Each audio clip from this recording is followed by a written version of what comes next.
Samoa,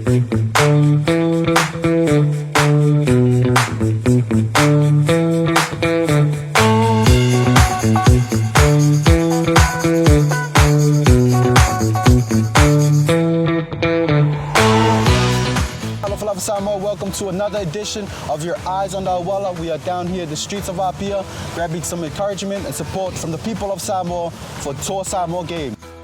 Yeah, patalo pat Samoa le nei tula, yolo mafata si mai nei maleuso.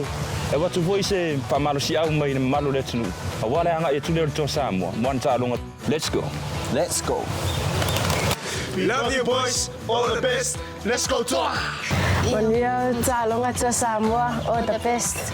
O se tala foi a watu se fa malo si au le pulenga male tato au le Toa Samoa na tono awanga to foi talonga toi ia e fa malosi.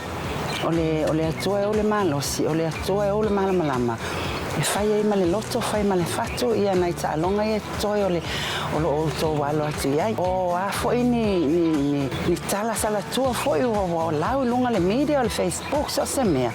O tala foi o le ita ma me fa pena. Awane ia vele ma me fa vai e o to wanganga e tau mo le tunu ia to malamalama o lo tapua i Samoa. O lo tapua i tupu mai e o Samoa e mese foi o le loa le tunu. Awalo to walo faiva manu e tele o to talonga toe alo fa tele atu. Alo ko faiva i lele mari ko kia kasi po maman. Iya.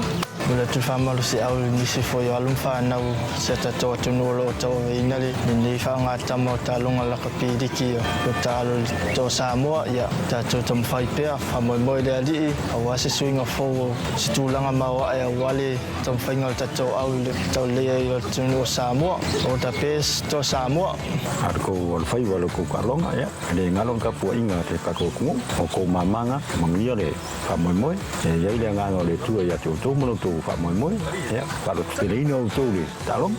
Go Toa, all the best. Ya venga que me no ko fo singa fa mal si au foi na uso foi sa wi ku kalonga na fo ku o ya si au fa mal si au ele se me si nga lo fa mo le i le un mal mo i fa ni ska ko o ya yo lo ka ko wa chu ya ka ko ye ko kalonga ya msi ya ku da ku yo fa mo le i manu talonga. Go Toa, all the best. Malo foi along fa na to Samoa lo to winner fu Samoa lo tu ya tu la to ko ina Samoa ni wala wa tu talong lo to e pa me malo la to fa marus ko to Samoa ni talong pa wala me si winga pa kai de ko sau yo koi mai si ka karunga ko manga ya pa mombo aveli ngai de ku are se ngo ka ko mare ku are mangis ka kompai ga ko si karunga dunga e ka ko ya ni Samoa ya lo ya ko ri ka po ya ska ko ku mo ngisio uso ma e ro kompai for ka ko ya por me ya mangia de karunga ko o lo ma ngi si karunga ko ya mangia karunga malo si Toa Samoa to mamana. God bless Toa Samoa.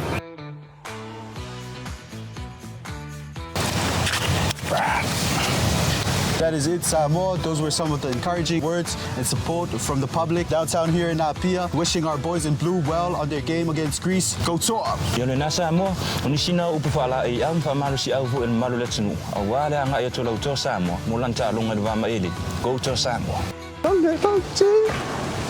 So what do you think about Toa Samoa? Man, it's gonna be lit, bro.